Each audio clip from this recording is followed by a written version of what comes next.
not playing.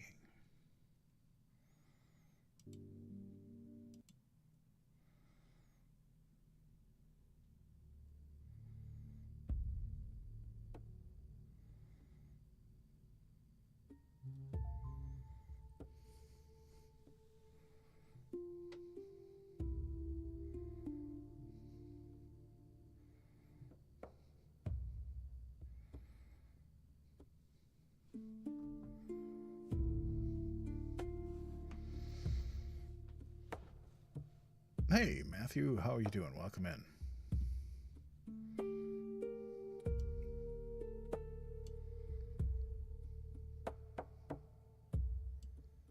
Hey, Peggy, welcome in. Good to see you.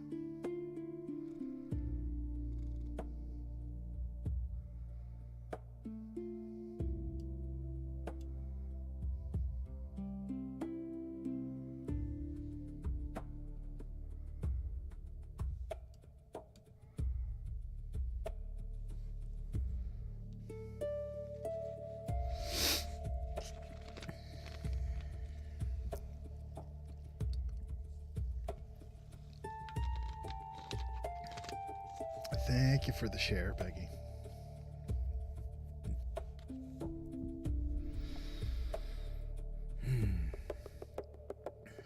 Well, I hope everybody's having a good weekend.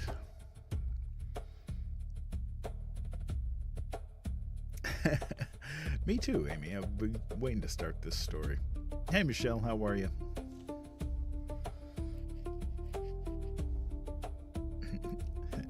Kat, I see you sneaking in here.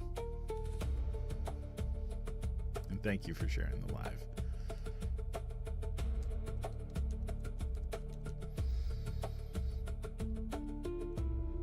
Hey, Queen, how are you?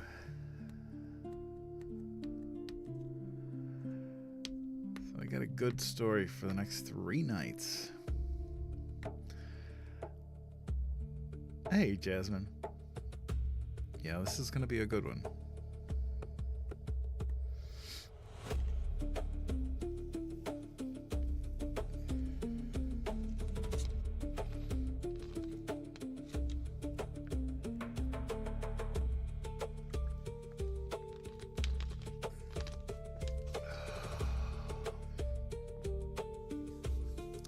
Thank you, Queen. I appreciate that. Yeah, I'm looking forward to reading this. I've read it. I read it for the first time probably a decade ago, but I really enjoyed it, and the movie is fantastic.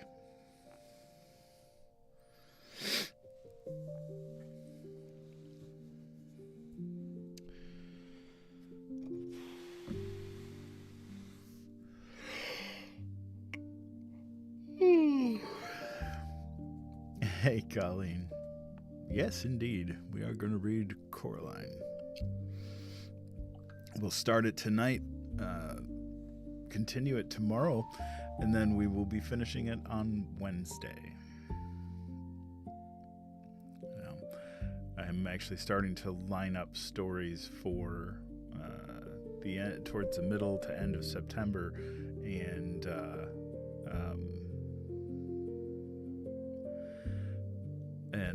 through October. So I've got a couple of Goosebumps lined up and some other fun stuff.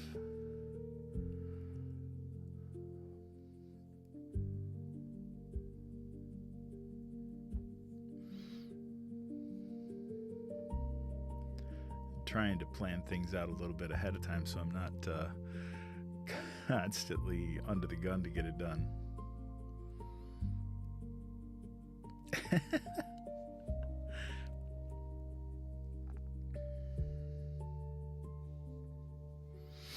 That's why my Tubes channel is that's got all the archives up there, so you can go back and go through. I will actually be starting here in a couple of minutes.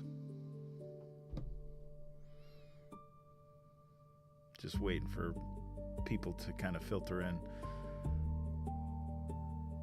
You are very welcome.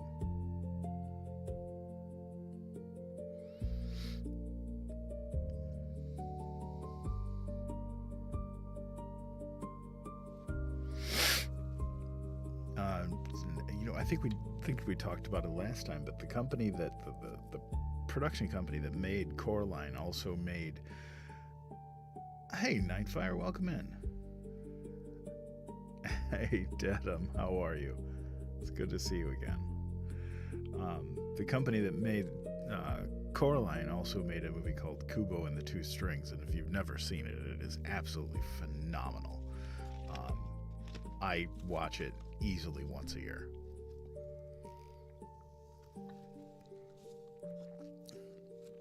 It is an absolute stunning achievement in stop motion animation.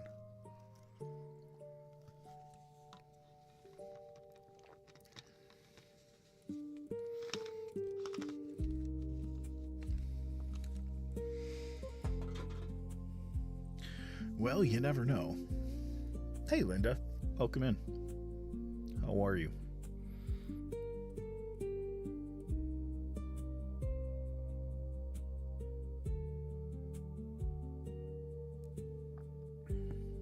Give it another couple of minutes here and then we'll get started.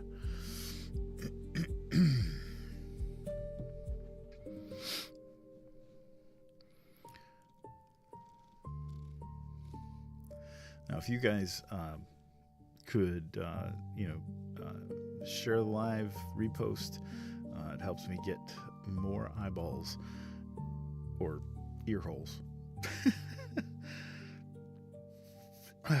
Not too bad, Eddie. Not too bad. I'm upright and mobile. How you doing, brother? I do appreciate all the shares and the likes. It helps spread the live out. This TikTok doesn't always like to show. It doesn't like to distribute my live for some reason. And if you know anybody that likes to listen to stories, please feel free to share. I do this 4 times a week, Sunday, Monday, Wednesday, and Friday, 9 p.m. to 9 p.m. Eastern to 11 p.m. I don't have a cold. Do I sound like I have a cold? Hey, music lover, how are you? It could be the weather here. It dropped. I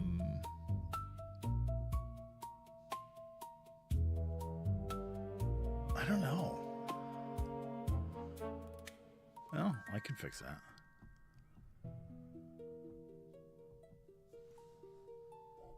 It could be, yeah. It's probably allergies because it was in the 70s yesterday, and today it's like 65. It just messes with my sinuses. Matthew, is that better?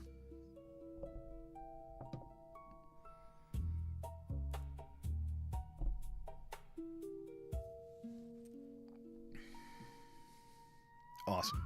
Good deal. Good deal.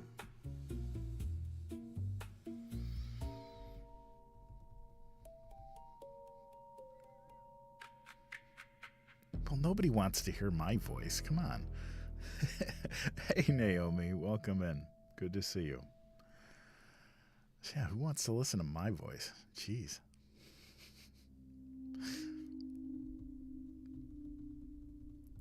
All right, another minute. We'll get started. Nobody comes here to listen to my voice. What are you, crazy? Hey, Rita, how are you? Oof. Well, Naomi, I am glad you're here either way. And if you do want to replay the live, it's over on the tubes. Same username. Hey, Miss Scorpio.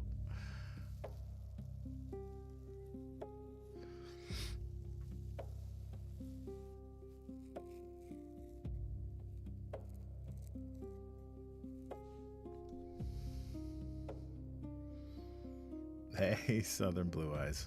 How are you? Yeah, Laura Lee, it's a great book. It really is. All right. Well, I think it's time to get started here. Given it enough time, if people haven't showed up yet, I guess they just gonna have to deal with it.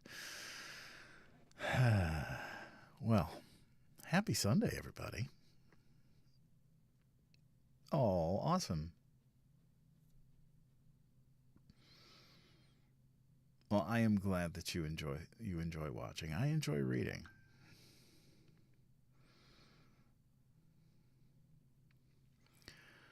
All right, well, good evening, everyone, and welcome back to Storytime with UndeadPapa. That's me, for those of you that don't know. Tonight, we begin a story about curiosity, about an old house, a locked door, and a girl who has never been very good at leaving mysteries alone. So wherever you're listening from, dim the lights, sit back, and relax, because Storytime is about to begin. This is Coraline by Neil Gaiman.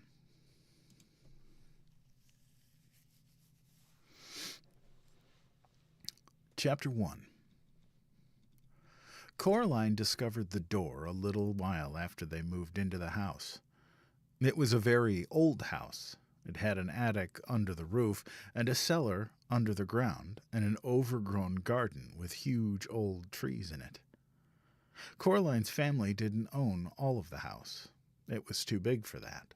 Instead, they owned part of it. There were other people who lived in the old house. Miss Spink and Miss Forcible lived in the flat below Coraline's, on the ground floor.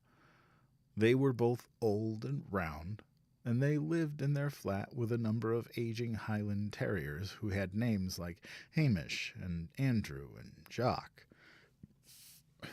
Once upon a time, Miss Spink and Miss Forcible had been actresses, as Miss Spink told Coraline the first time she met her. "You see, Caroline," Miss Spink said, getting Coraline's name wrong, "both myself and Miss Forcible were famous actresses in our time. We trod the boards, lovey. Oh, don't let Hamish eat the fruit-cake, or he'll be up all night with his tummy." "It's Coraline, not Caroline. Coraline," said Coraline. In the flat above Coraline's, under the roof, was a crazy old man with a big mustache. He told Coraline that he was training a mouse circus. He wouldn't let anyone see it. "One day, little Caroline, when they are all ready, everyone in the whole world will see the wonders of my mouse circus. You ask me why you cannot see it now? Is that what you asked me?" "No," said Coraline. "I asked you not to call me Caroline. It's Coraline." "The reason you cannot see the mouse circus," said the man upstairs, "is that the mice are not ready yet and rehearsed. Also, they refuse to play the songs I have written for them. All the songs I have written for the mice go oopa oopa, but the white mice will only play toodle-oodle, like that. I'm thinking of trying them on different types of cheese." Coraline didn't think there really was a mouse circus. She thought the old man was probably making it up. The day after they moved in, Coraline went exploring. She explored the garden. It was a big garden. At the very back was an old tennis court. But no one in the house played tennis, and the fence around the court had holes in it, and the net had mostly rotted away. There was an old rose garden filled with stunted, fly-blown rose bushes.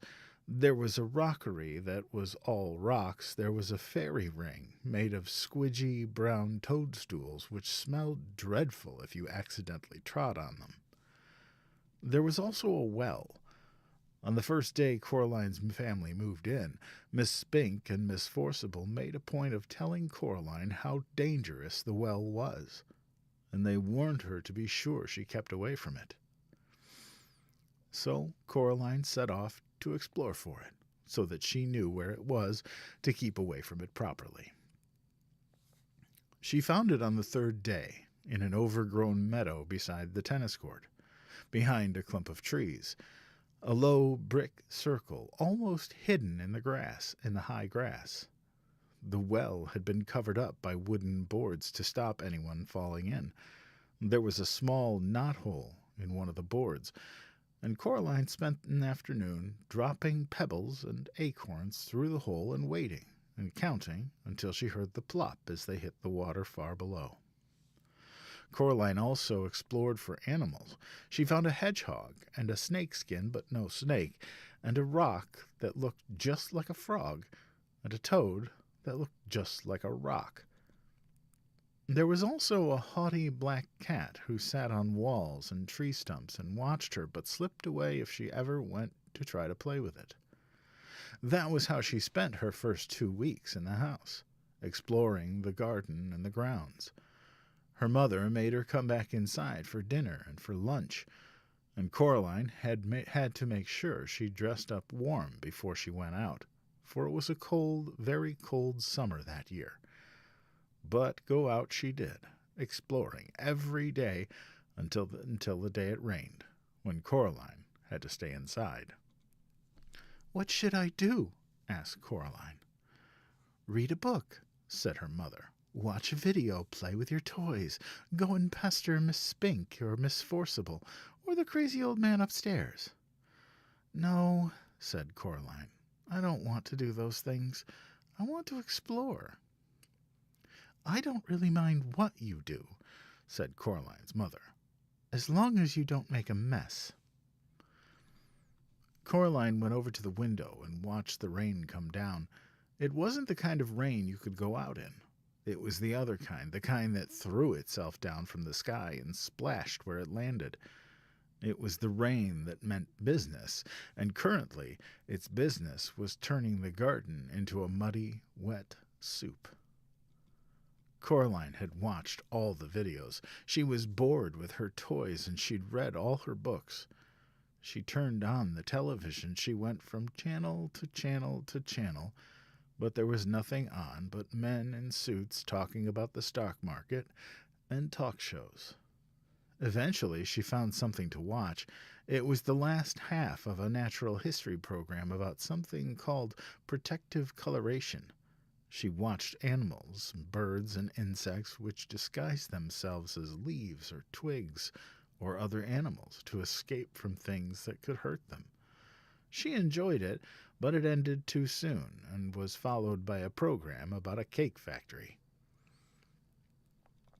It was time to talk to her father.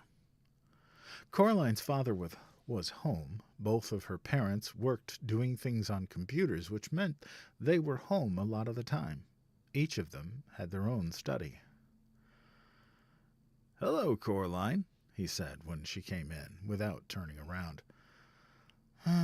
Said Coraline. "It's raining." "Yep," said her father. "It's bucketing down." "No," said Coraline. "It's just raining.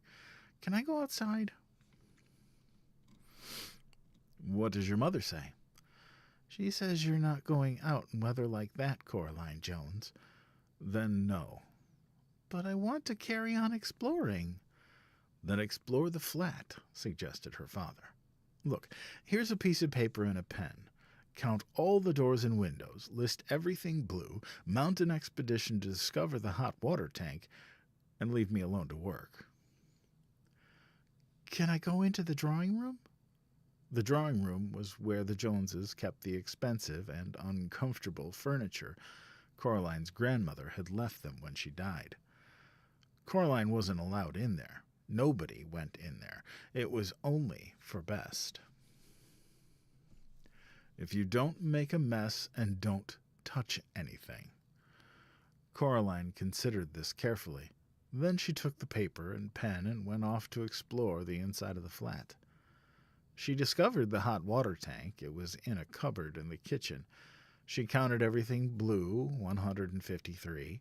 She counted the windows, 21. She counted the doors, 14.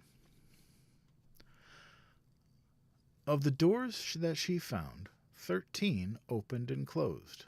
The other, the big carved brown wooden door at the far corner of the drawing room, was locked. She said to her mother, "Where does that door go?" "Nowhere, dear." "It has to go somewhere." Her mother shook her head. "Look," she told Coraline. She reached up and took a string of keys from the top of the kitchen door frame. She sorted through them carefully and selected the oldest, biggest, blackest, rustiest key. They went into the drawing room. She unlocked the door with the key, and the door swung open. Her mother was right. The door didn't go anywhere. It opened onto a brick wall. "When this place was just one house," said Coraline's mother, "that door went somewhere. When they turned the house into flats, they simply bricked it up.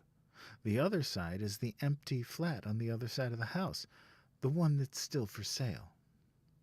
She shut the door and put the string of keys back on top of the kitchen door frame. "You didn't lock it," said Coraline. Her mother shrugged. "Why should I lock it?" she asked. "It doesn't go anywhere." Coraline didn't say anything. It was nearly dark outside, and the rain was still coming down, pattering against the windows and blurring the lights of the cars in the street outside. Coraline's father stopped working and made them all dinner. Coraline was disgusted. "Daddy," she said, "you've made a recipe again." "It's leek and potato stew with tarragon garnish and melted Gruyere cheese," he admitted. Coraline sighed. Then she went to the freezer and got out some microwave chips and a microwave mini pizza. "You know I don't like recipes," she told her father, while her dinner went around and around and the little red numbers in the microwave oven counted down to 0. "If you tried it, maybe you'd like it," said Coraline's father, but she shook her head. That night, Coraline lay awake in her bed. The rain had stopped, and she was almost asleep when something went tit-tit-tit-tit-tit. She sat up in bed. Something went cree. Ack! Coraline got out of bed and looked down the hall, but saw nothing strange. She walked down the hall. From her parents' bedroom came a low snoring, that was her father, and an occasional sleeping mutter, that was her mother. Coraline wondered if she dreamed it, whatever it was. Something moved. It was little more than a shadow, and it scuttled down the darkened hall fast, like a little patch of night. She hoped it wasn't a spider. Spiders made Coraline intensely uncomfortable. The black shape went into the drawing room, and Coraline followed it a little nervously. The room was dark. The only light came from the hall, and Coraline, who was standing in the doorway, cast a huge and distorted shadow onto the drawing room carpet. She looked like a thin, giant woman. Coraline was just wondering whether or not she ought to turn on the lights when she saw the black shape edge slowly out from beneath the sofa. It paused, and then dashed silently across the carpet toward the farthest corner of the room. There was no furniture in that corner of the room. Coraline turned on the light. There was nothing in the corner, nothing but the old door that opened onto the brick wall. She was sure that her mother had shut the door, but now it was ever so slightly open. Just a crack. Coraline went over to it and looked in. There was nothing there, just a wall built of red bricks. Coraline closed the old wooden door, turned on the light, and went to bed. Turned out the light and went to bed.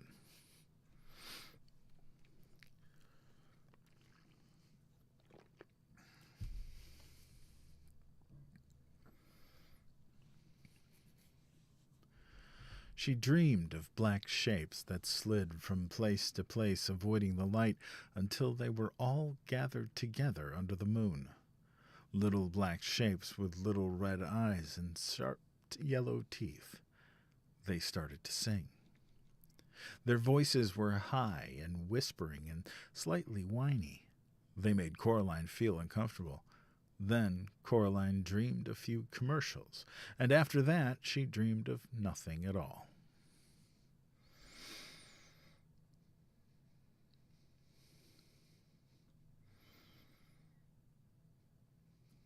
Well, I'm glad you love it. I hope everybody's doing all right. Had a good Monday, or Sunday, whatever the hell day it is. It's Sunday, right? I don't even know what day it is. Oh, jeez.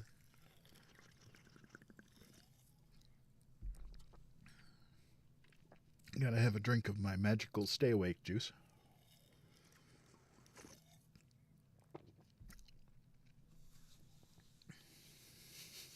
Hey, Tessa. I'm doing all right, Tina. How are you? Oh, Fayard, welcome. Happy to have you. Happy to have you. Yes, happy Sunday, Tracy. Oh, thank you, Mr. Hobbs. I appreciate that. This is a children's story night.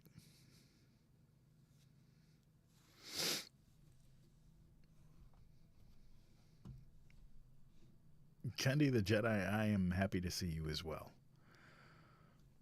How do I give you money? You can do that through gifting,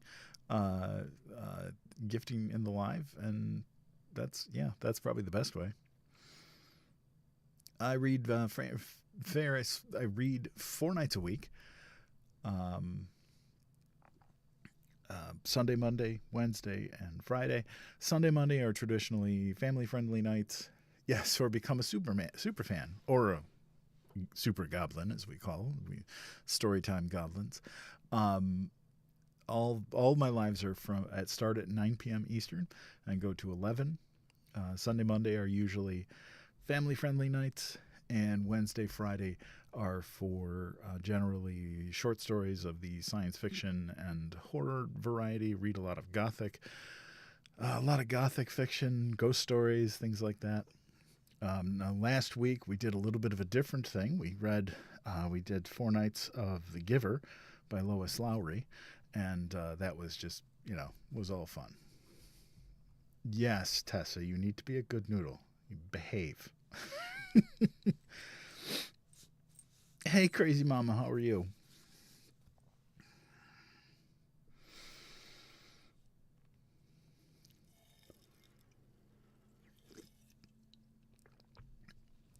Good. I am glad to hear that. I am very glad to hear that.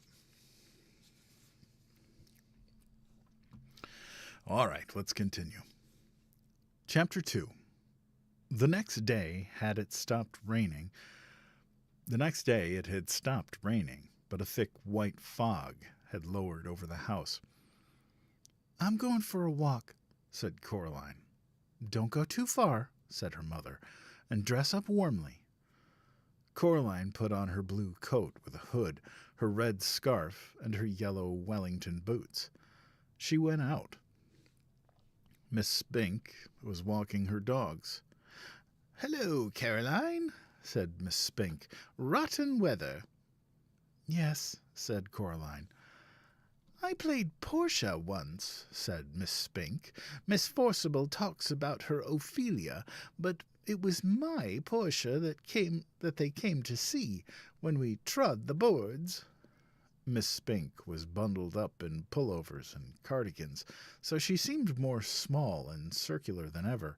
She looked like a large, fluffy egg. She wore thick glasses that made her eyes seem huge. They used to send flowers to my dressing room, they did, she said. Who did? Asked Coraline. Miss Spink looked around cautiously, looking over first one shoulder, then over the other, peering into the mist as though someone might be listening. Men, she whispered. Then she tugged the dogs to heel and waddled off back toward the house. Coraline continued her walk. She was 3/4 of the way around the house when she saw Miss Forcible, standing at the door to the flat she shared with Miss Spink.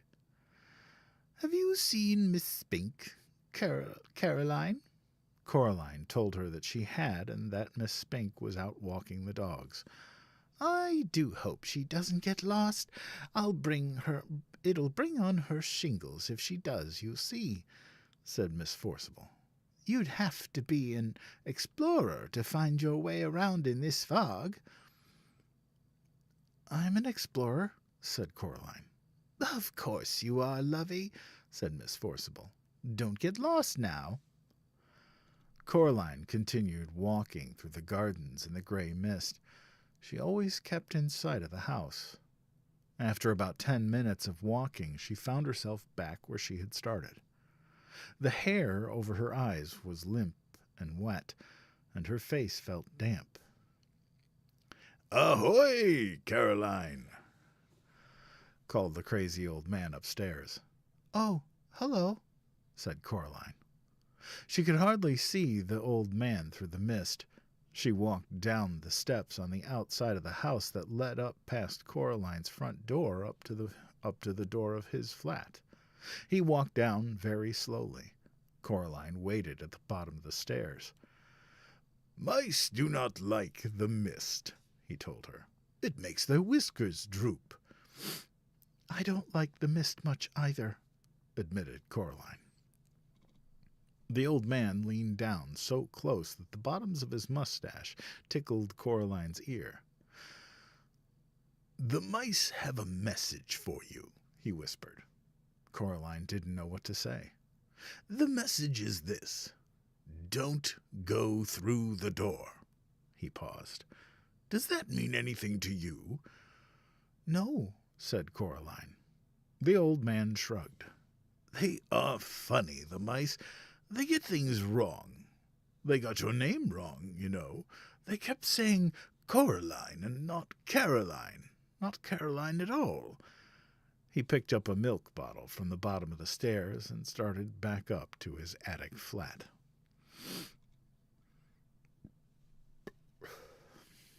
Coraline went indoors. Her mother was working in her study. Her mother's study smelled of flowers. "What shall I do?" asked Coraline. "When do you go back to school?" asked her mother. "Next week," said Coraline. Said her mother. "I suppose I shall have to get you new school clothes. Remind me, dear, or else I'll forget."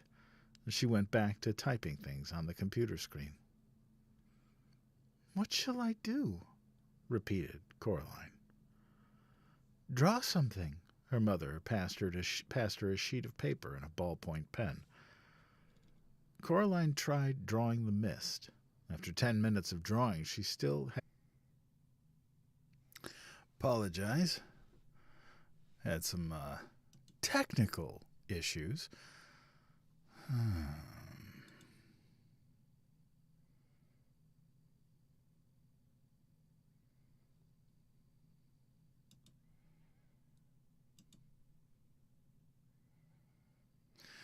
I apologize about that.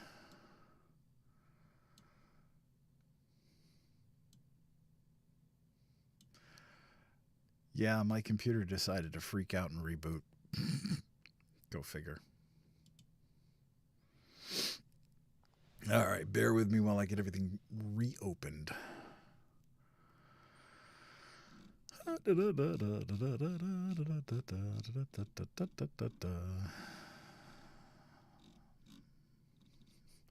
I'll find my place again.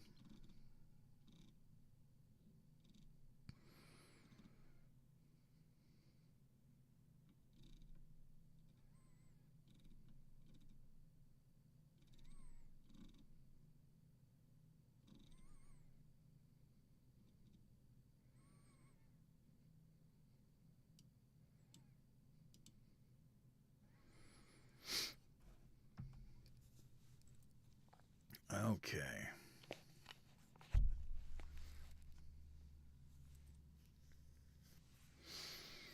Yes. Excuse me, bear with us, we're having some technical difficulties. Don't go through the door, Coraline, whatever your friggin' name is. All right. After 10 minutes of drawing, she still had a white sheet of paper with, I'm missing a word there, written on it with one corner in slightly wiggly letters. She grunted and passed it to her mother. Very modern, dear, said Coraline's mother. Coraline crept into the drawing room and tried to open the old door in the corner. It was locked once more. She supposed her mother must have locked it again. She shrugged. Coraline went to see her father. He had his back to the door as he typed. "Go away," he said cheerfully as she walked in.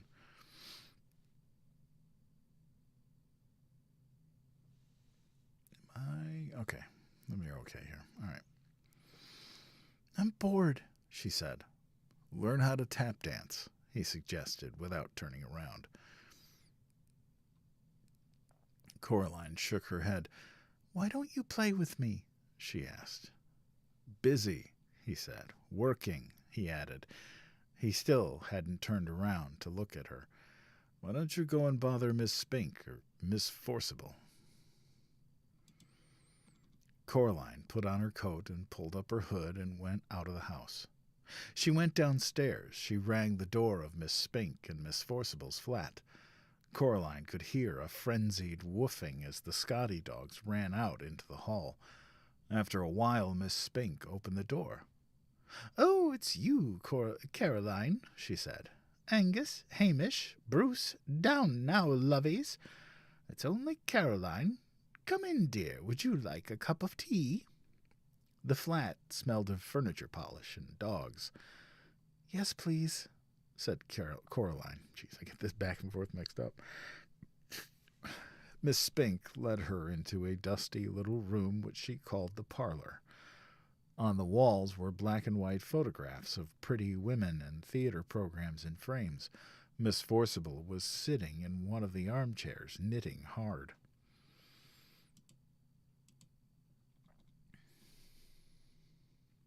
They poured Coraline a cup of tea in a little pink bone china cup with a saucer.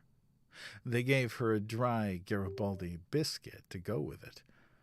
Miss Forcible looked at Miss Spink, picked up her knitting, and took a deep breath.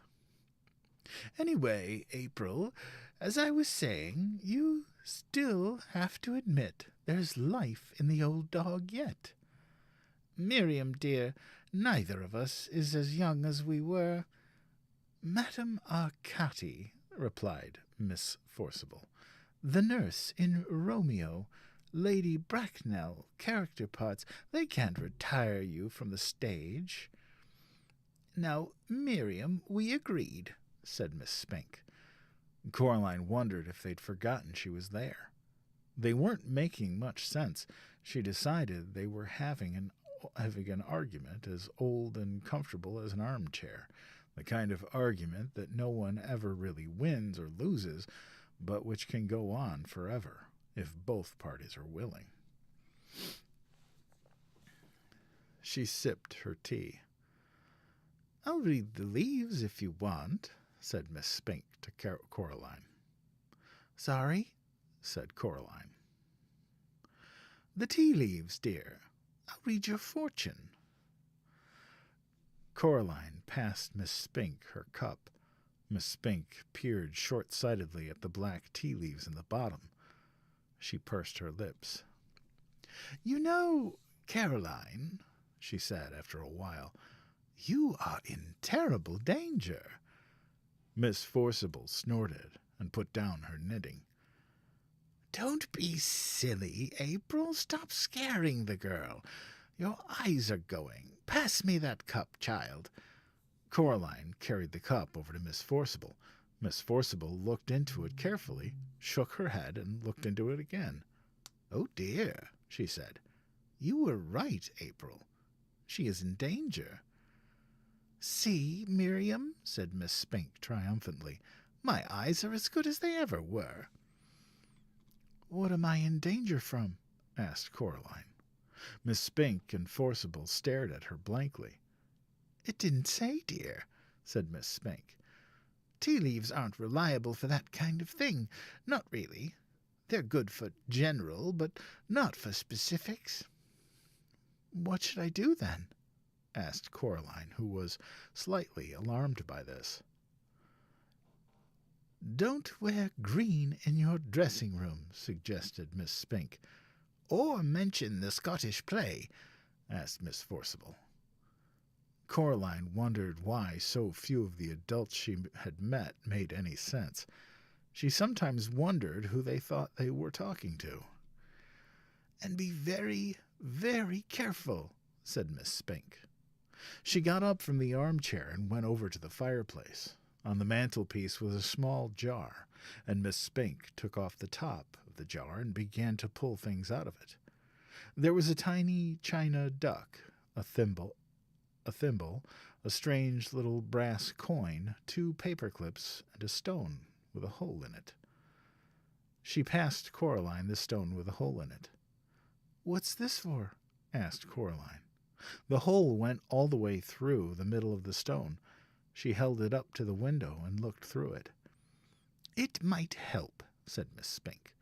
"They're good for bad things sometimes." Coraline put on her coat, said goodbye to Miss Spink and Forcible and to the dogs, and went outside. The mist hung like blindness around the house. She walked slowly to the stairs up to her family's flat, and then stopped and looked around. In the mist, it was a ghost world. In danger, thought Coraline to herself.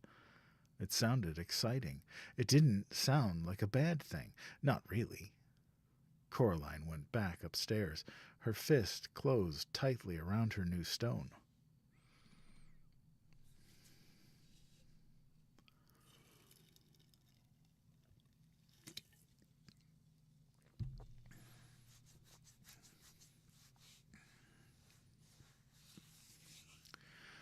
Chapter 3. The next day the sun shone, and Coraline's mother took her into the nearest large town to buy clothes for school. They dropped her father off at the railway station. He was going into London for the day to see some people. Coraline waved him goodbye. They went to the department store to buy the school clothes. Coraline saw some day-glow green gloves she liked a lot. Her mother refused to buy them for her, preferring instead to buy white socks, navy blue school underpants, and 4 gray blouses and a dark gray shirt. "But, Mom, everybody at school's got gray blouses and everything. Nobody's got green gloves. I could be the only one." Her mother ignored her. She was talking to the shop assistant. They were talking about which kind of sweater to get for Coraline, and were agreeing that the best thing to do would be to get one that was embarrassingly large and baggy, in the hopes that one day she might grow into it. Coraline wandered off and looked at a display of Wellington boots shaped like frogs and ducks and rabbits. Then she wandered back. "Coraline! Oh, there you are. Where on earth were you?" "I was kidnapped by aliens," said Coraline. "They came down from outer space with ray guns, but I fooled them by wearing a wig and laughing in a foreign accent, and I escaped." "Yes, dear. Now, I think you could do with some more hair clips, don't you?" "No." "Well, let's say 6, just to be safe," said her mother. Coraline didn't say anything. In the car on the way back home, Coraline said, "What's in the empty flat?" "I don't know. Nothing, I expect. It probably looks like our flat before we moved in. Empty rooms." "Do you think you could get into it from our flat?" "Not unless you can walk through bricks, dear." "Oh." They got home around lunchtime. The sun was shining, although the day was cold. Coraline's mother looked in the fridge and found a sad little tomato and a piece of cheese with green stuff growing on it. There was only a crust in the bread bin. "I'd better dash down to the shops and get some fish fingers or something," said her mother. "Do you want to come?" "No," said Coraline. "Suit yourself," said her mother, and left. Then she came back and got her purse and car keys and went out again. Coraline was bored. She flipped through a book her mother was reading about native people in a distant country, how every day they would take pieces of white silk and draw on them in wax, then dip the silks in dye, then draw on them more in wax, and dye them some more, then boil the wax out in hot water, and then finally throw the now beautiful cloths on a fire and burn them to ashes. It seemed particularly pointless to Coraline, but she hoped the people enjoyed it. She was still bored, and her mother wasn't home yet. Coraline got a chair and pushed it over to the kitchen door. She climbed onto the chair and reached up. She got down and got a broom from the broom cupboard. She climbed back on the chair and began to reach up with a broom. Chink! She climbed down from the chair and picked up the keys. She smiled triumphantly. Then she leaned the broom against the wall and went into the drawing room. The family didn't use the drawing room. They had inherited the furniture from Coraline's grandmother, along with a wooden coffee table, a side table, and a heavy glass ashtray, and the oil painting of a bowl of fruit. Coraline could never work out why anyone would want to paint a bowl of fruit. Other than that, the room was empty. There were no knickknacks on the mantelpiece, no statues or clocks, nothing that made it feel comfortable or lived in. The old black key felt colder than any of the others. She pushed it into the keyhole. It turned smoothly, with a satisfying clunk. Coraline stopped and listened. She knew she was doing something wrong, and she was trying to listen for her mother coming back. But she heard nothing. Then Coraline put her hand on the doorknob and turned it. And finally, she opened the door. It opened into a dark hallway. The bricks had gone as if they'd never been there. There was a cold, musty smell coming through the open doorway. It smelled like something very old and very slow. Coraline went through the door. She wondered what the empty flat would be like, if that was where the corridor led. Coraline walked down the corridor uneasily. There was something very familiar about it. The carpet beneath her feet was the same carpet they had in her flat. The wallpaper was the same wallpaper they had. The picture hanging on the wall was the same that they had hanging on their hallway at home. She knew where she was. She was in her own home. She hadn't left. She shook her head, confused. She stared at the picture hanging on the wall. No, it wasn't exactly the same. The picture they had in their own hallway showed a boy in old-fashioned clothes staring at some bubbles. But now the expression on his face was different. He was looking at the bubbles as if he was planning to do something very nasty indeed to them. There was something peculiar about his eyes. Coraline stared at his eyes, trying to figure out what exactly was different. She almost had it when somebody said, "Coraline?" It sounded like her mother. Coraline went into the kitchen where the voice had come from. A woman stood in the kitchen with her back to Coraline. She looked a little like Coraline's mother, only her skin was white paper, only she was taller and thinner. Only her fingers were too long, and they never stopped moving, and her dark red fingernails were curved and sharp. "Coraline," the woman said, "is that you?" And then she turned around. Her eyes were big, black buttons. "Lunchtime, Coraline," said the woman.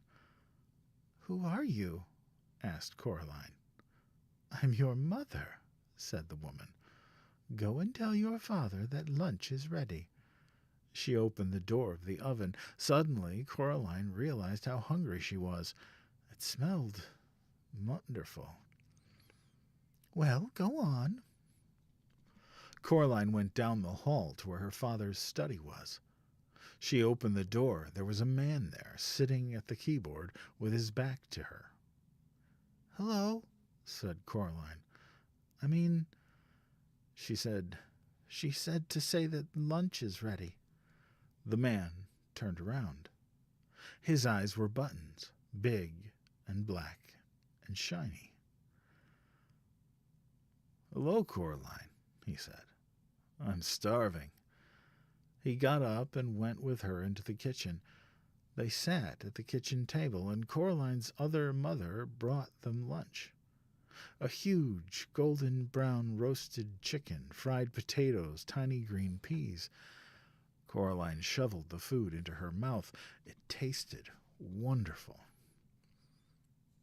"We've been waiting for you for a long time," said Coraline's other father. "For me?" "Yes," said the other mother. "It wasn't the same here without you, but we knew you'd arrive one day, and then we could be a proper family. Would you like some more chicken?" It was the best chicken that Coraline had ever eaten. Her mother sometimes made chicken, but it was always out of packets or frozen, and was very dry, and it never tasted of anything. When Coraline's father cooked chicken, he bought real chicken, but he did strange things to it, like stewing it in wine, or stuffing it with prunes, or baking it in pastry, and Coraline would always refuse to touch it on principle. She took some more chicken. "I didn't know I had another mother," said Coraline cautiously. "Of course you do. Everyone does," said the other mother, her black button eyes gleaming. "After lunch, I thought you might like to play in your room with the rats." "The rats? From upstairs?" Coraline had never seen a rat, except on television. She was quite looking forward to it. This was turning out to be a very interesting day after all. After lunch, her other parents did the washing up, and Coraline went down the hall to her other bedroom. It was different from her bedroom at home. For a start, it was painted in an off-putting shade of green and a peculiar shade of pink. Coraline decided that she wouldn't want to have to sleep in here. But that color scheme was an awful lot more interesting than her own bedroom. There were all sorts of remarkable things in there she'd never seen before. Wind-up angels that fluttered around the bedroom like startled sparrows, books with pictures that writhed and crawled and shimmered like little dinosaur skulls that chattered their teeth as she passed, a whole toy box filled with wonderful toys. "This is more like it," thought Coraline. She looked out of the window. Outside, the view was the same one she saw from her own bedroom. Trees, fields, and beyond them, on the horizon, distant purple hills. Something black scurried across the floor and vanished under the bed. Coraline got down on her knees and looked under the bed. 50 little red eyes stared back at her. "Hello," she said. "Are you the rats?" They came out from under the bed, blinking their eyes in the light. They had short, soot-black fur, little red eyes, pink paws like tiny hands, and pink, hairless tails like smooth worms. "Can you talk?" she asked. The largest, blackest of the rats shook his head. It had an unpleasant sort of smile, Coraline thought. "Well," asked Coraline, "what do you do?" The rats formed a circle. Then they began to climb on top of each other, carefully but swiftly, until they had formed a pyramid with the largest rat at the top. The rats began to sing in high, whispery voices. It wasn't a pretty song.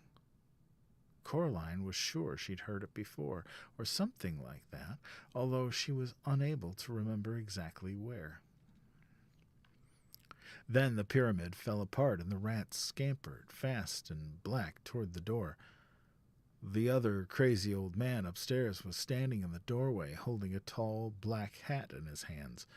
The rats scampered up to him, burrowing into his pockets, into his shirt, up his trouser legs, down his neck. The largest rat climbed onto the old man's shoulders, swung up on the long gray mustache, past the big black button eyes, and onto the top of the man's head. In seconds, the only evidence that the rats were there at all were the restless lumps under the man's clothes, forever sliding from place to place across him. And there was still the largest rat, who stared down with glittering red eyes at Coraline from the man's head. The old man put his hat on, and the last rat was gone.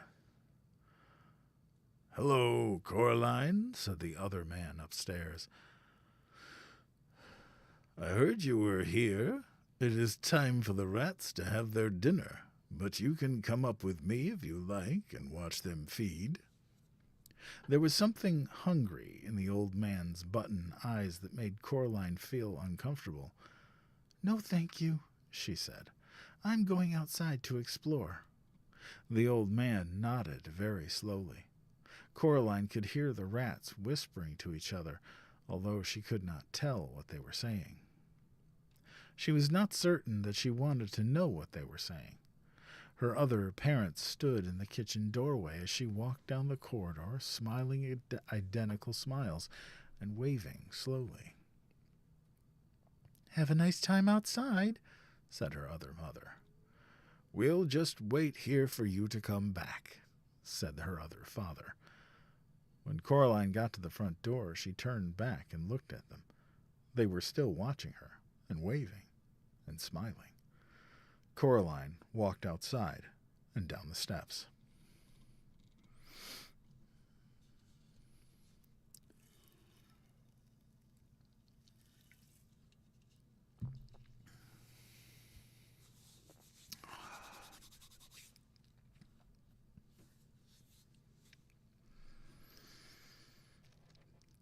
Hey, Songbird, I didn't see you sneak in here.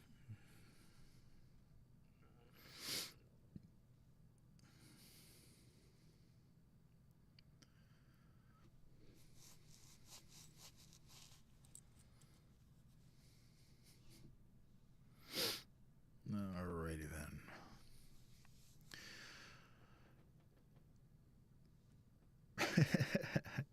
Well, I'm glad you're here. Chapter 4. The house looked exactly the same from the outside, or almost exactly the same. Around Miss Spink and Miss Forcible's door were blue and red light bulbs that flashed on and off, spelling out words, the lights chasing each other around the door. On and off, around and around. Astounding was followed by a theatrical, then triumph. It was a sunny, cold day, exactly like the one she'd left. There was a polite noise from behind her. She turned around. Standing on the wall next to her was a large black cat, identical to the large black cat she'd seen in the grounds at home. "Good afternoon," said the cat. The voice sounded like the voice at the back of Coraline's head. The voice she thought words in, but a man's voice, not a girl's. "Hello," said Coraline. "I saw a cat like you in the garden at home. You must be the other cat?" The cat shook its head. "No," it said. "I'm not the other anything. I'm me." It tipped its head to one side. Green eyes glinted. "You people are spread all over the place. Cats, on the other hand, keep ourselves together, if you see what I mean." "I suppose. But if you're the same cat I saw at home, how can you talk?" "Cats don't have shoulders like people do, But the cat shrugged in one smooth movement that started at the tip of its tail and ended in a raised movement of its whiskers. I can talk. Cats don't talk at home. No, said the cat. No, said Coraline. The cat leaped smoothly from the wall to the grass near Coraline's feet. It stared up at her. Well, you're the expert on these things, said the cat dryly. After all, what would I know? I'm only a cat. It began to walk away, head and tail held high and proud. Come back, said Coraline. Please, I'm sorry. I really am. The cat stopped walking, sat down, and began to wash itself thoughtfully, apparently unaware of Coraline's existence. We could be friends, you know, said Coraline. We could be rare specimens of an exotic red of African dancing elephants, said the cat. But we're not. At least, it added cattily after darting a brief look at Coraline.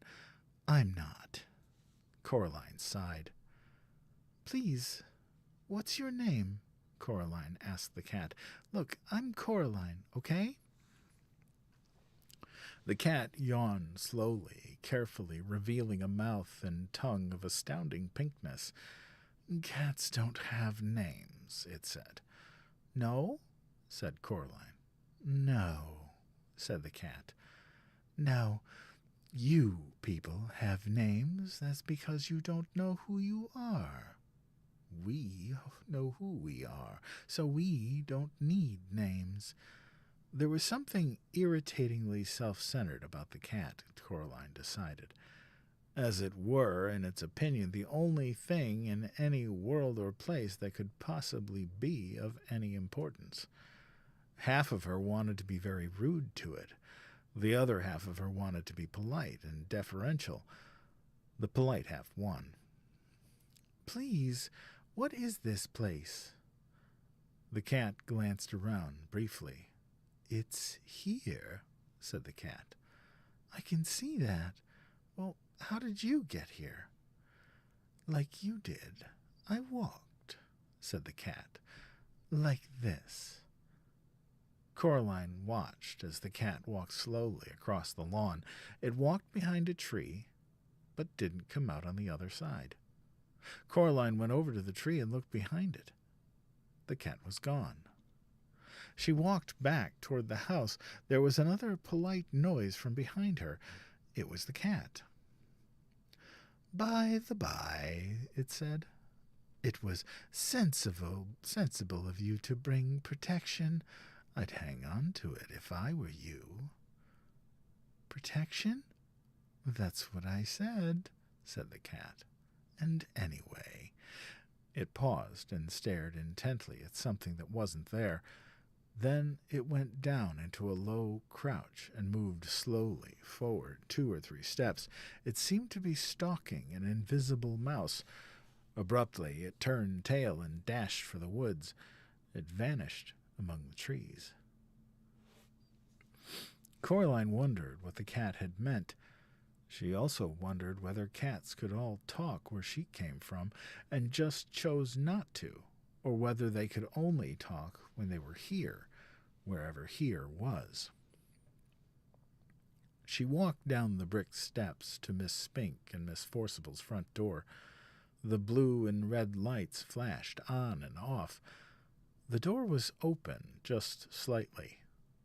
She knocked on it, but her first knock made the door swing open, and Coraline went in.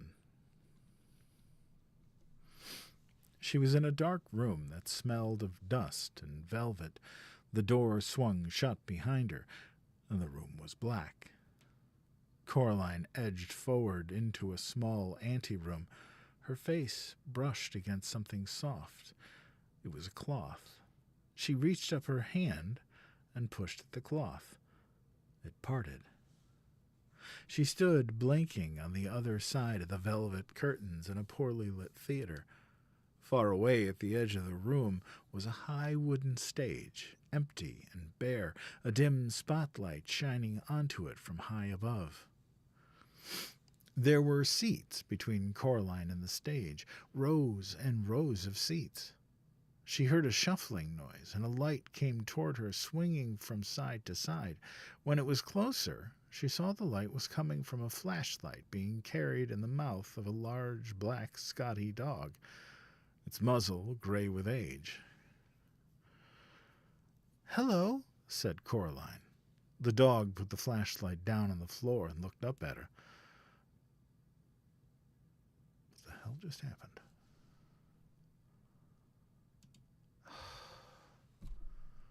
God damn TikTok.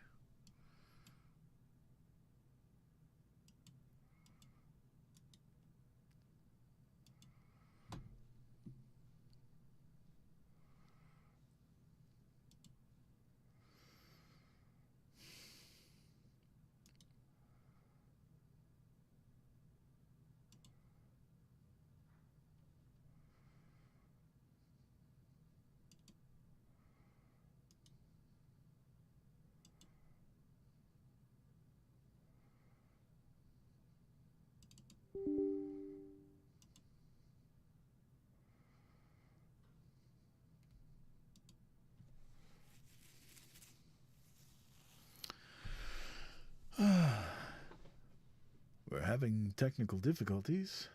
Please stand by. Yeah, TikTok froze. Of course it did.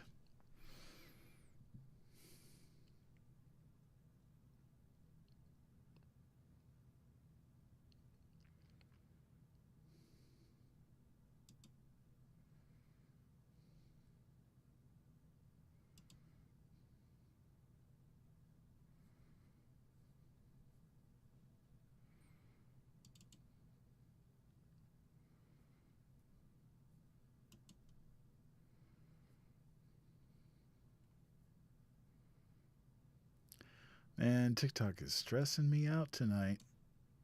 Stressing me out.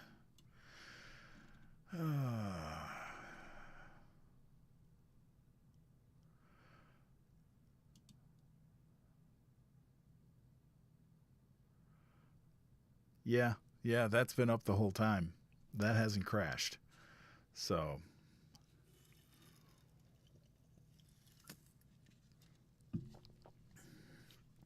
I am back.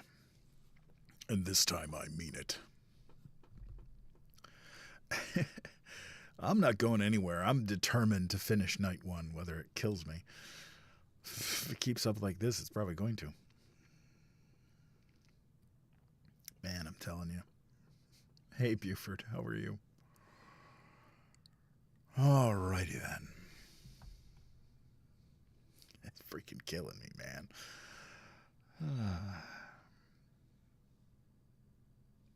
No, definitely not funny. We are experiencing technical difficulties. Please stand by. Just, it's like going, hang on. Shit's broke.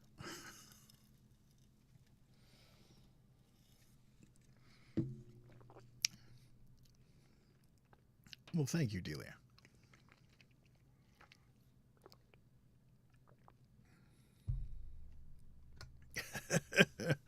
We're going to rise up for sure. All right. Well, let us continue. A little backtrack just a little bit so we don't miss anything. I appreciate everyone's patience.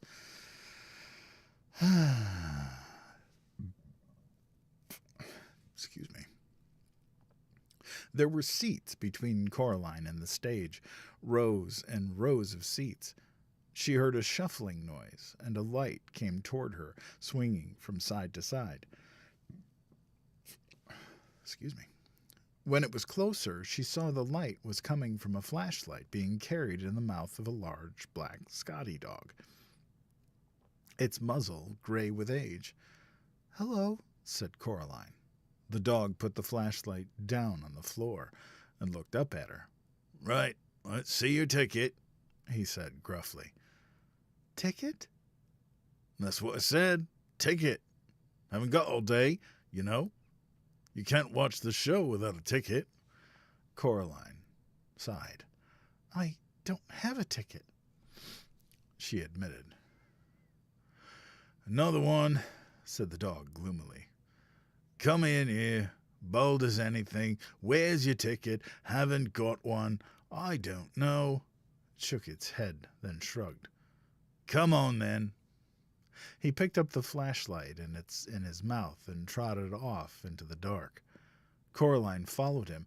When he got near the front of the stage, he stopped and shone the flashlight onto an empty seat.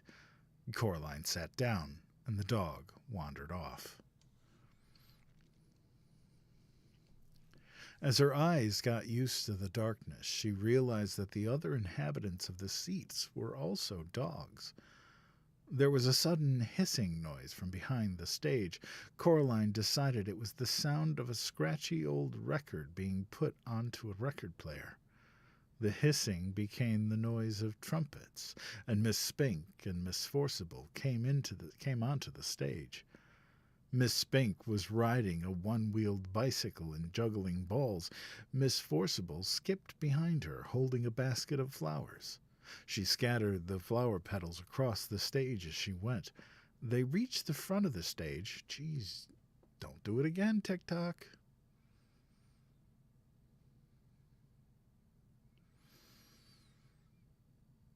It flashed again, and I'm like, don't you dare. They reached the front of the stage, and Miss Spink leaped nimbly off the unicycle, and the two old women bowed low. I apologize.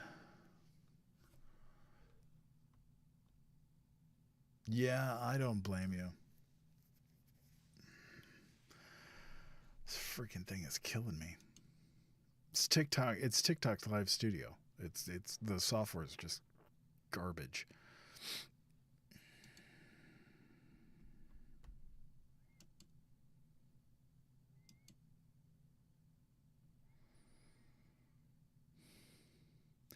Well, let's try it again, shall we? Unreal. Unreal. And of course, the audience is dropping like flies. Because why wouldn't they?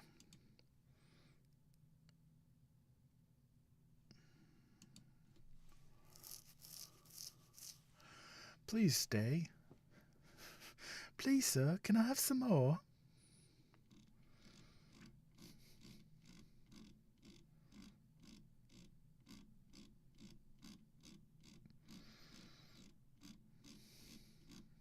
We are experiencing technical difficulties. Please stand by. No, definitely not your Wi-Fi. It is, I hate to say it, but it is TikTok Live Studio that keeps crashing.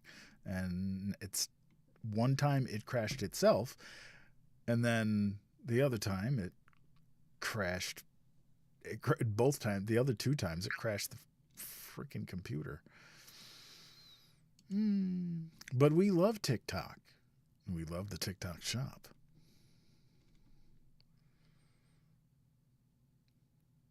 All right.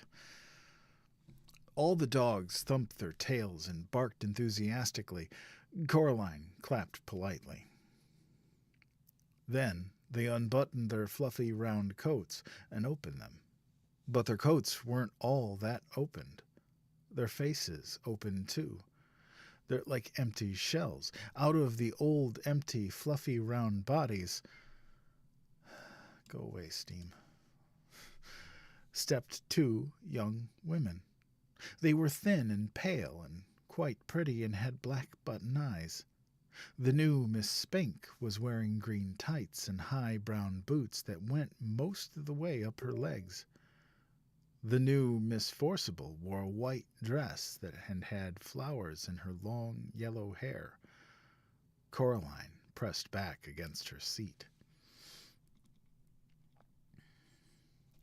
Miss Spink went off the stage, and the noise of trumpets squealed as the gramophone needle dug its way across the record and was pulled off.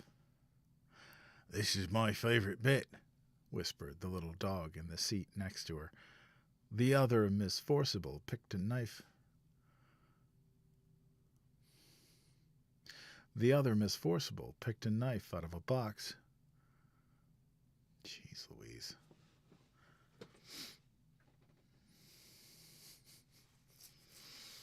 Am I still here? Is this like, am I still here? Holy crow. I'm just gonna say this. If it crashes again, please just go over to my YouTube channel and we'll finish up there. But let's just continue. The other Miss Forcible picked a knife out of a box on the corner of the stage. "Is this dagger that I see before me?" she asked. "Yes," shouted all the little dogs. "It is." Miss Forcible curtsied, and all the dogs applauded again. Coraline didn't bother clapping this time. Miss Spink came back on. She slapped her thigh, and all the little dogs woofed. "And now," Miss Spink said, "Miriam and I proudly present a new and exciting addendum to our theatrical exposition. Do I see a volunteer?" The little dog next to Coraline nudged her with its front paw. "That's you," it hissed. Coraline stood up and walked up the wooden steps to the stage. "Can I have a big round of applause for the young volunteer?" asked Miss Spink.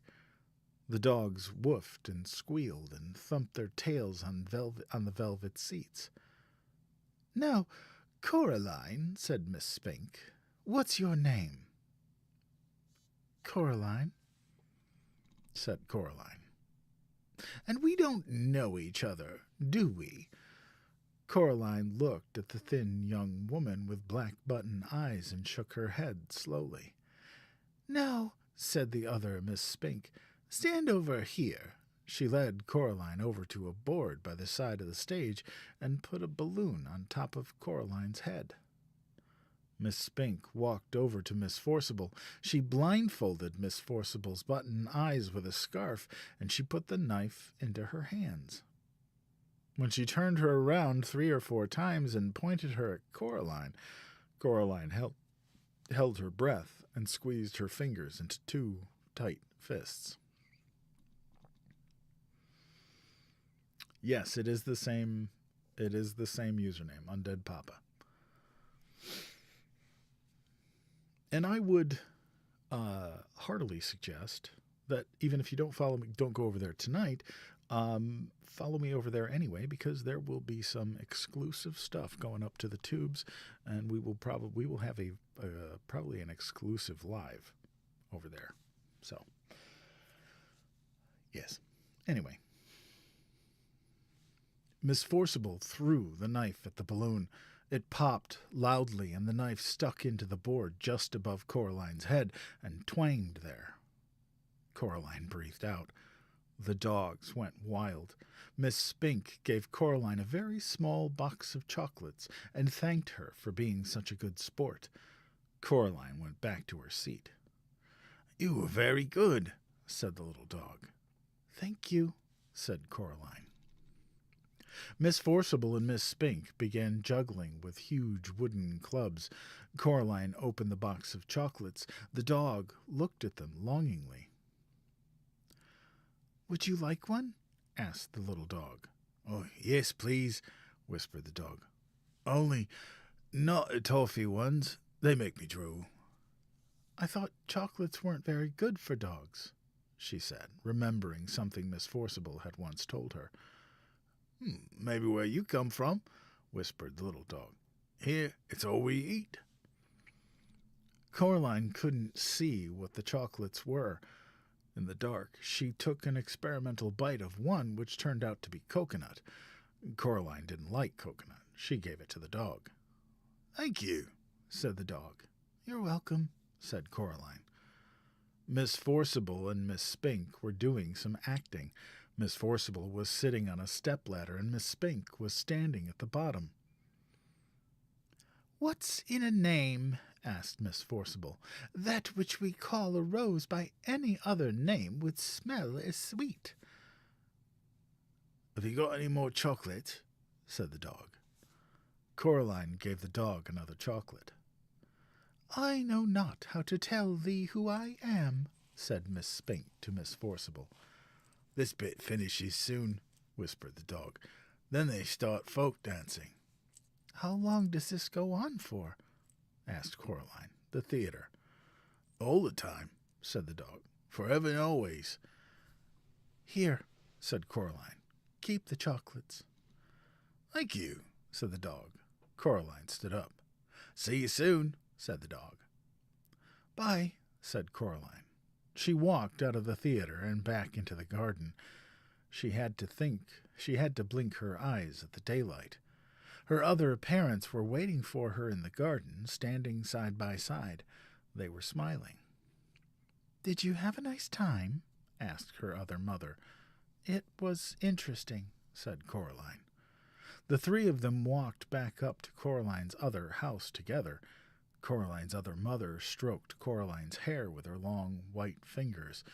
Coraline shook her head. "Don't do that," said Coraline. Her other mother took her hand away. "So," said her other father, "do you like it here?" "I suppose," said Coraline. "It's much more interesting than at home." They went inside. "I'm glad you like it," said Coraline's mother, "because we'd like to think that this is your home.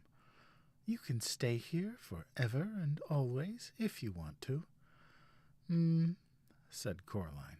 She put her hand in her pockets and thought about it. Her hand touched a stone that the real Mrs. Spink and Forcible had given her the day before, the stone with the hole in it. If you want to stay," said her other father, "there's only one little thing we'll have to do, so you can stay here forever and always." They went to the kitchen. On a china plate on the kitchen table was a spool of black cotton and a long silver needle, and beside them 2 large black buttons. "I don't think so," said Coraline. "Oh, but we want you to," said her other mother. "We want you to stay, and it's just a little thing." "It won't hurt," said her other father. Coraline knew that when grown-ups told you something wouldn't hurt, it almost always did. She shook her head. Her other mother smiled brightly, and the hair on her head drifted like plants under the sea. "We only want what's best for you," she said. She put her hand on Coraline's shoulder. Coraline backed away. "I'm going now," said Coraline. She put her hands in her pockets. Her fingers closed around the stone with the hole in it. Her other mother's hand scuttled off Coraline's shoulder like a frightened spider. "If that's what you want," she said. "Yes," said Coraline. "We'll see you soon, though," said her other father, "when you come back." Said Coraline. "And then we'll all be together as one big, happy family," said her other mother, "forever and always." Coraline backed away. She turned and hurried into the drawing room and pulled open the door in the corner. There was no brick wall there now, just darkness, a night black underground darkness that seemed as if things in it might be moving. Coraline hesitated. She turned back. Her other mother and other father were walking toward her, holding hands. They were looking at her with their black button eyes, or at least she thought they were looking at her. She couldn't be sure. Her other mother reached out her free hand and beckoned gently with one finger. Her pale lips mouthed, "Come back soon," although she said nothing aloud. Coraline took a deep breath and stepped into the darkness where strange voices whispered and distant winds howled. she became certain that there was something in the dark behind her, something very old and very slow. Her heart beat so hard and so loudly, she was scared it would burst out of her chest. She closed her eyes against the dark. Eventually, she bumped into something and opened her eyes, startled. She had bumped into an armchair in her drawing room. The open doorway behind her was blocked by rough red bricks. She was home. Chapter 5. Water. Oh, Venus, no worries. You missed all the technical difficulties. Well, thank you, everybody, for staying with me during these crazy technical difficulties. Yeah. So this is the last chapter we're going to read tonight. And we'll pick up again tomorrow. But let's continue. Chapter 5. Coraline locked the door of the drawing room with the cold black key. She went back into the kitchen and climbed onto a chair. She tried to put the bunch of keys back on top of the door frame again. She tried 4 or 5 times before she was forced to accept that she just wasn't big enough, and she put them down on the counter next to the door. Her mother still hadn't returned from her shopping expedition. Coraline went to the freezer and took out a spare loaf of frozen bread in the bottom compartment. She made herself some toast with jam and peanut butter. She drank a glass of water. She waited for her parents to come back. When it began to get dark, Coraline microwaved herself a frozen pizza. Then Coraline watched television. She wondered why grown-ups gave themselves all the good programs, with all the shouting and running around in. After a while, she started yawning. Then she undressed, brushed her teeth, and put herself to bed. In the morning, she went into her parents' room, but their bed hadn't been slept in. And they weren't around. She ate canned spaghetti for breakfast. For lunch, she had a block of cooking chocolate and an apple. The apple was yellow and slightly shriveled, but it tasted sweet and good. For tea, she went down to see Mrs. Spink and Forcible. She had 3 digestive biscuits, a glass of limeade, and a cup of weak tea. The limeade was very interesting. It didn't taste anything like limes. It tasted like bright green and vaguely chemical. Coraline liked it enormously. She wished they had it at home. "How are your mother and father, dear?" asked Miss Spink. "Missing," said Coraline. "I haven't seen either of them since yesterday. I'm on my own. I think I've probably become a single-child family." "Tell your mother that we found the Glasgow Empire press clippings we were telling her about. She seemed very interested when Miriam mentioned them to her." "She's vanished under mysterious circumstances," said Coraline, "and I believe my father has as well." "I'm afraid we'll be out all day tomorrow, Caroline, lovey," said Miss Forcible. "We'll be staying over with April's niece in Roya, Turnbridge Wells." They showed Coraline a photographic album with photographs of Miss Spink's niece in it, and then Coraline went home.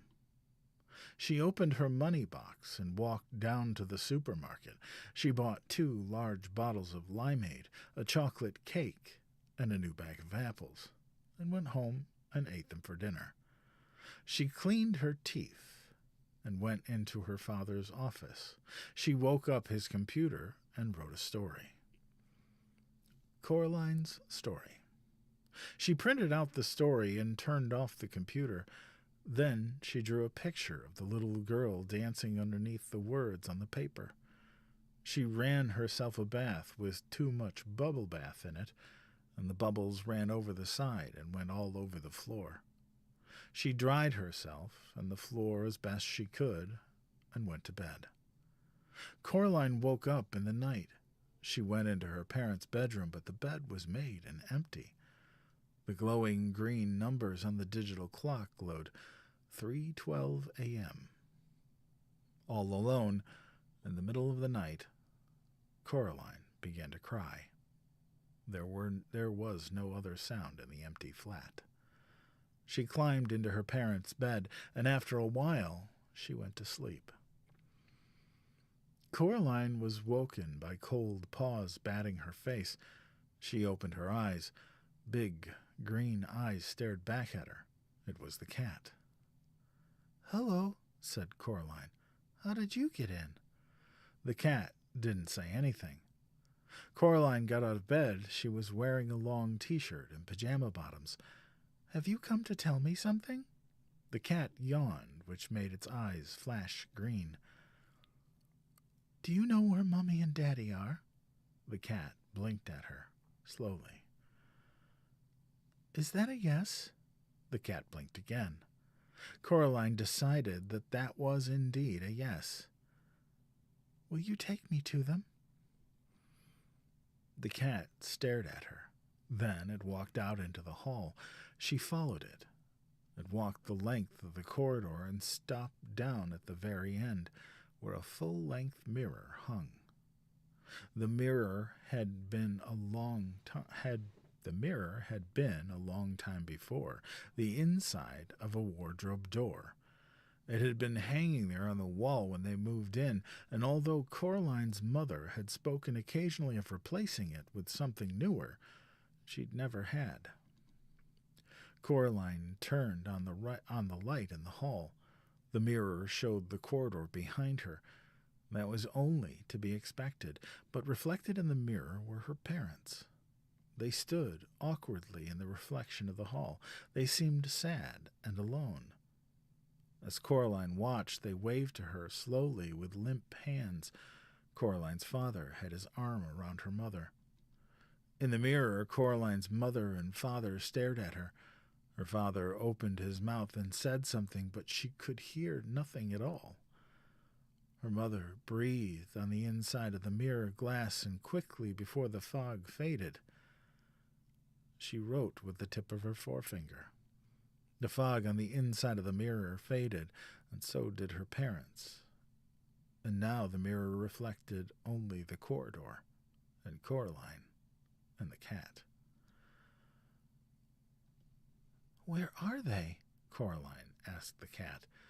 The cat made no reply, but Coraline could imagine its voice, dry as a dead fly on a windowsill in winter, saying, "Well, where do you think they are?" "They aren't going to come back, are they?" said Coraline. "Not under their own steam." The cat blinked at her. Coraline took it as a yes. "Right," said Coraline. "Then I suppose there is only one thing left to do." She walked into her father's study. She sat down at his desk. Then she picked up the telephone, and she opened the phone book and telephoned the local police station. "Police," said a gruff male voice. "Hello?" "Hello," she said. "My name is Coraline Jones." "You're up a bit after your bedtime, aren't you, young lady?" said the policeman. "Possibly," said Coraline, who was not going to be diverted, "but I'm ringing to report a crime." "And what sort of crime would that be?" "Kidnapping. Grown-up napping, really.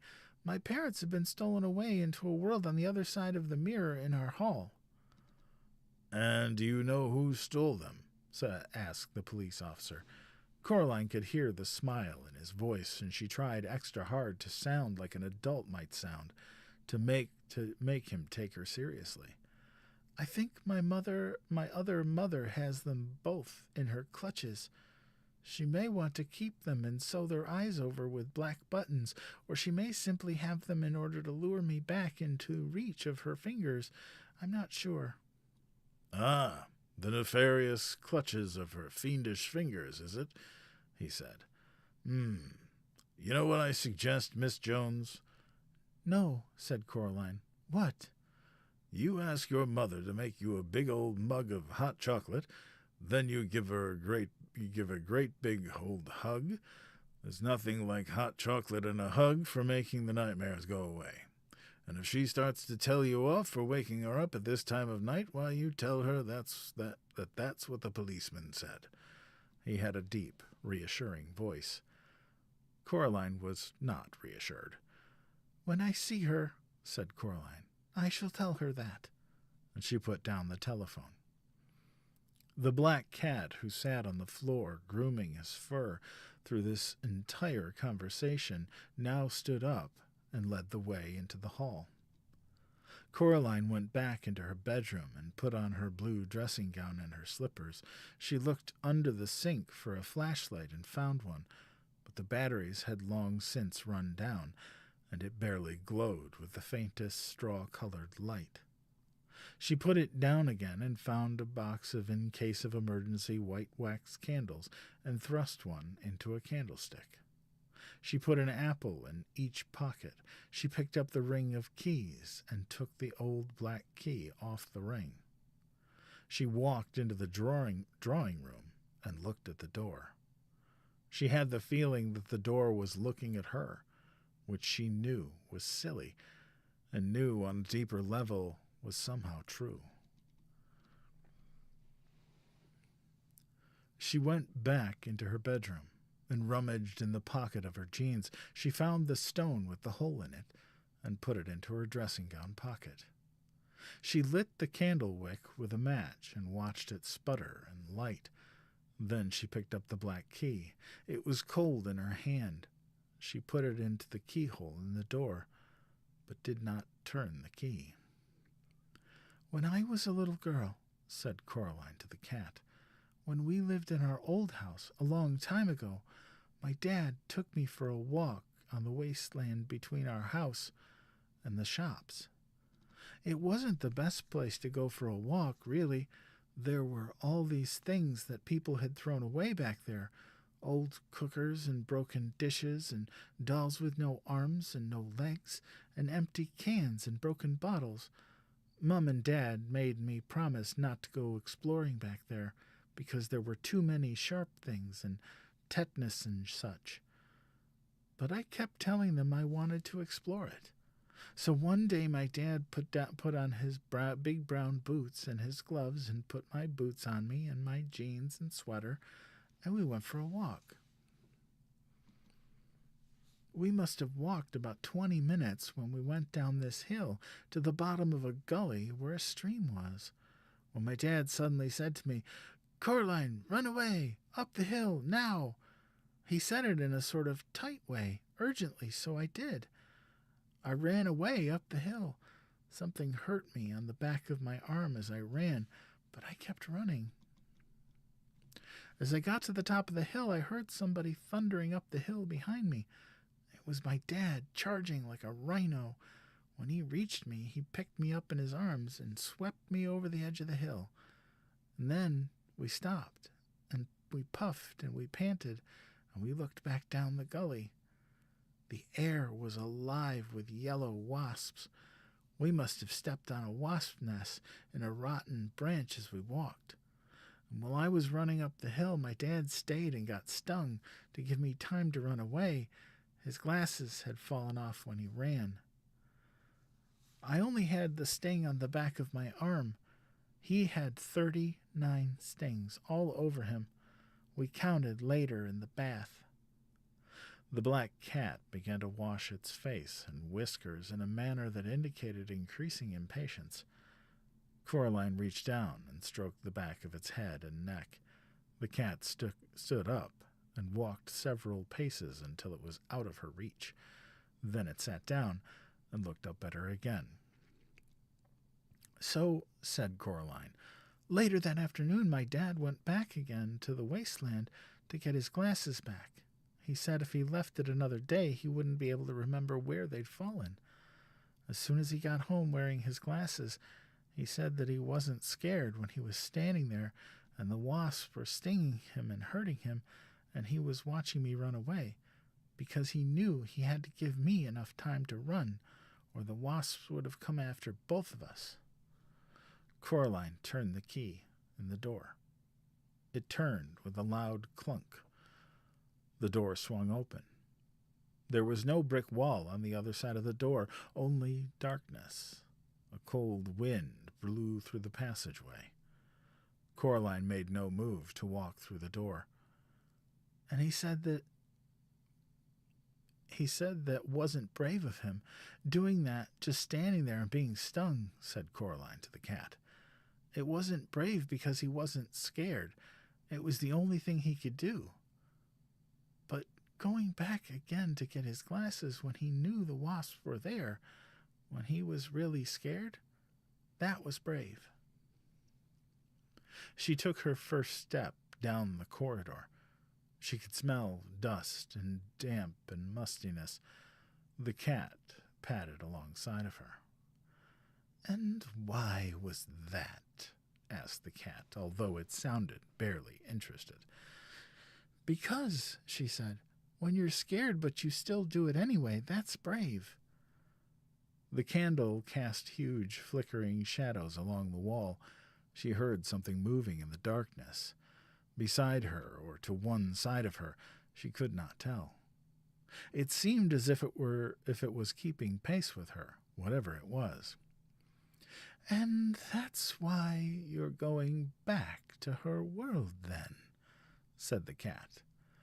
"Because your father once saved you from wasps?" "Don't be silly," said Coraline. "I'm going back for them because they are my parents.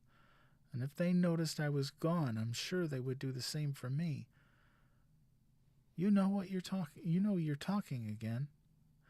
"How fortunate I am," said the cat, "in having a traveling companion of such wisdom and intelligence." Its tone remained sarcastic, but its fur was bristling, and its brush of a tail stuck up in the air. Coraline was going to say something like sorry or wasn't it a lot shorter walk the last time, when the candle went out, as suddenly as if it had been snuffed by someone's hand. There was a scrabbling and a pattering, and Coraline could feel her heart pounding against her ribs. She put out one hand and felt something wispy like a spider's web brush her hands and her face. At the end of the corridor, the electric light went on. Blinding, after the darkness, a woman stood silhouetted by the light, a little ahead of Coraline. "Coraline, darling," she called. "Mum," said Coraline, and she ran forward, eager and relieved. "Darling," said the woman, "why did you ever run away from me?" Coraline was too close to stop, and she felt the other mother's cold arms enfold her. She stood there, rigid and trembling as the other mother held her tightly. "Where are my parents?" Coraline asked. "We're here," said her other mother in a voice so close to her real mother's that Coraline could scarcely tell them apart. "We're here. We're ready to love you and play with you and feed you and make your life interesting." Coraline pulled back, and the other mother let her go with reluctance. The other father, who had been sitting on a chair in the hallway, stood up and smiled. "Come into the kitchen," he said. "I'll make us a midnight snack, and you'll want something to drink. Hot chocolate, perhaps?" Coraline walked down the hallway until she reached the mirror at the end. There was nothing reflected in it but a young girl in her dressing gown and slippers, who looked like she had recently been crying, but whose eyes were real eyes, not black buttons, and who was holding tightly to a burned-out candle in a candlestick. She looked at the little girl in the mirror, and the girl in the mirror looked back at her. "I will be brave," thought Coraline. "No, I am brave." She put down the candlestick on the floor, then turned around. The other mother and the other father were looking at her hungrily. "I don't need a snack," she said. "I have an apple, see?" and she took an apple from her dressing gown, then bit into it with relish and enthusiasm that she really did not feel. The other father looked disappointed. The other mother smiled, showing a full set of teeth, and each of the teeth was a tiny bit too long. The lights in the hallway made her black button eyes glitter and gleam. "You don't frighten me," said Coraline, although they did frighten her very much. "I want my parents back." The world seemed to shimmer a little right at the edges. "Whatever would I have done with your old parents? If they have left you, Coraline, it must be because they became bored of you, or tired. Now I will never become bored of you, and I will never abandon you. You will always be safe here with me." The other mother's wet-looking black hair drifted around her head like the tentacles of a creature in the deep ocean. "They weren't bored of me," said Coraline. "You're lying. You stole them." "Silly, silly Coraline. They are fine wherever they are." Coraline simply glared at the other mother. "I'll prove it," said the other mother, and brushed the surface of the mirror with her long white fingers. It clouded over as if a dragon had breathed on it, and then it cleared. In the mirror it was daytime already. Coraline was looking at the hallway all the way down to her front door. The door opened from the outside, and Coraline's mother and father walked inside. They carried suitcases. "That was a fine holiday," said Coraline's father. "How nice it is not to have Coraline any more," said her mother with a happy smile. "Now we can do all the things we always wanted to, like go abroad, but we're prevented from doing by having a little daughter." "And," said her father, "I take great comfort in knowing that her other mother will take better care of her than we ever could." The mirror fogged and faded and reflected the night once more.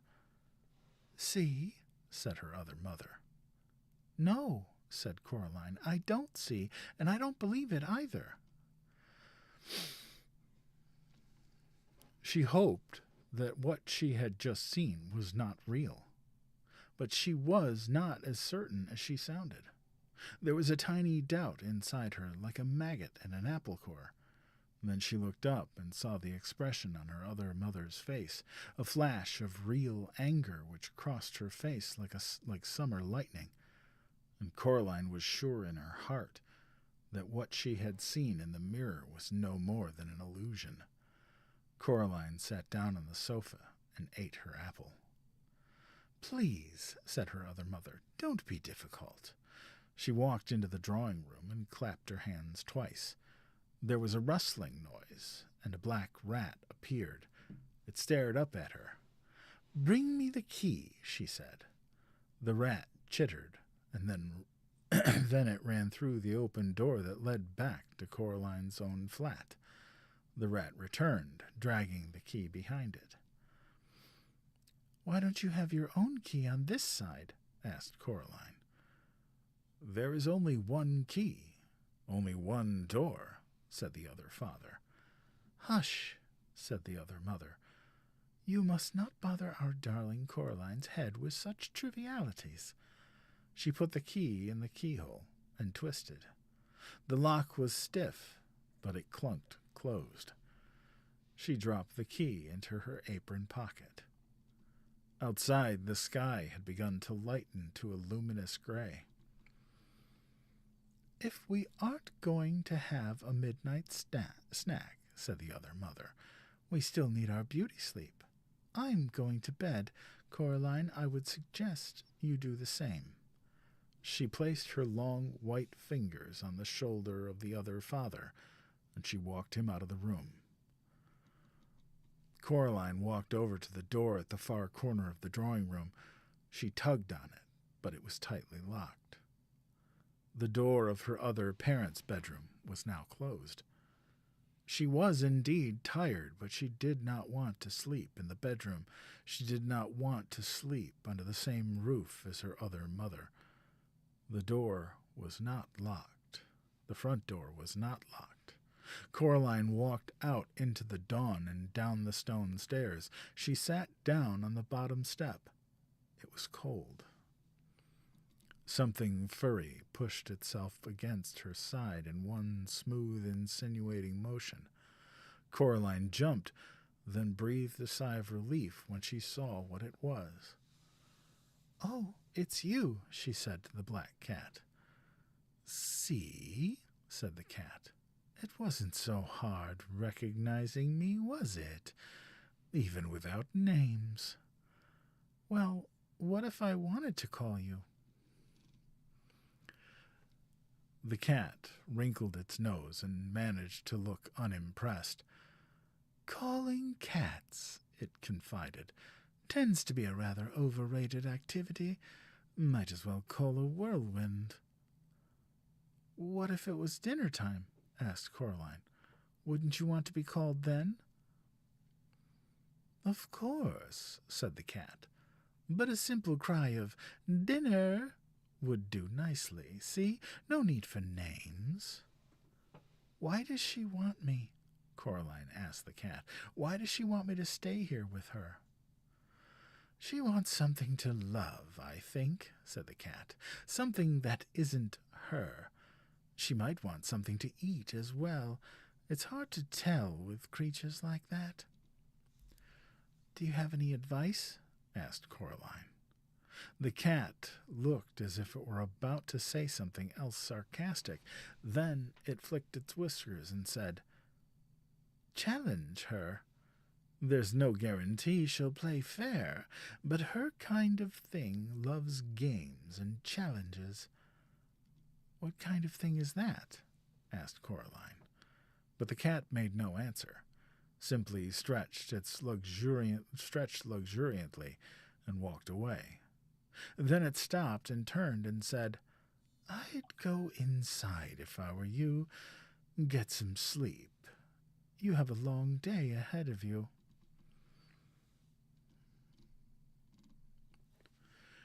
And then the cat was gone. Still, Coraline realized it had a point. She crept back into the silent house, past the closed bedroom door, inside which the other mother and the other father, what? She wondered, slept, waited, and then it came to her that should she open the bedroom door, she would find it empty, or more precisely, that it was an empty room, and it would remain empty until the exact moment that she opened the door. Somehow that made it easier.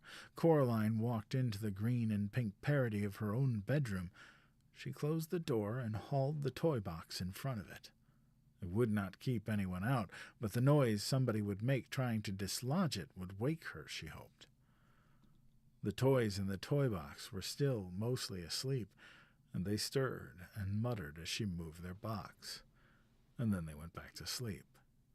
Coraline checked under her bed, looking for rats, but there was nothing there. She took off her dressing gown and slippers and climbed into bed and fell asleep, with barely enough time to reflect, as she did so, on what the cat could have meant by a challenge. And that is where we will leave for tonight. So what do you guys think so far? Tell me.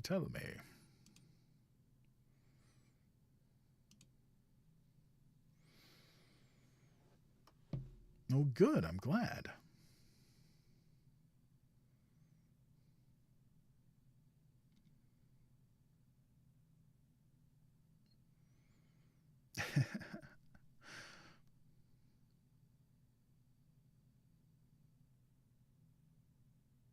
Well, thank you. I really appreciate it.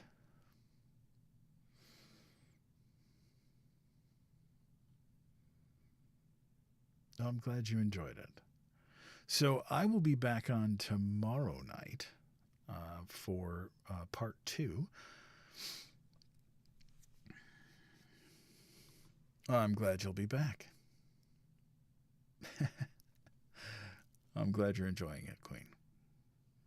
Alrighty then. Well, I'm glad you guys will be back tomorrow. I appreciate all of the shares and the gifts. And wow, there's 105 new people. I appreciate it. And welcome in. Welcome, welcome. I'm glad to have you here. I'm glad to have you as part of the Story Goblin crew. Same bat time, same bat channel. Venus, you are very welcome. And if anybody wants to catch up, if you missed part of the live, you can go over to my Tubes channel, same username, UndeadPapa, and I have all my lives archived over there. So if you need to catch up or if you missed a part, that's where you can find it. The Tube of You. But we love TikTok, and we love the TikTok shop. Don't we?